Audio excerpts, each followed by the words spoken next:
கடவுள் ஏன் கல்லானான்? மனம் கல்லாய் போன மனிதர்களாலே. கடவுள் ஏன் கல்லானான்? மனம் கல்லாய் போன மனிதர்களாலே.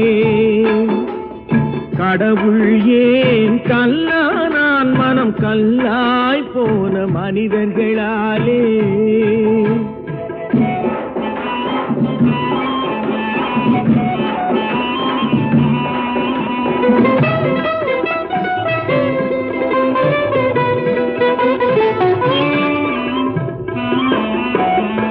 கொடுமையை கண்டவன் கண்ணை இழந்தான், அதை கோபித்து தடுத்தவன் சொல்லை இழந்தான்.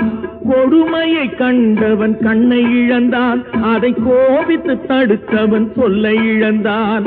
இரக்கத்தை நீ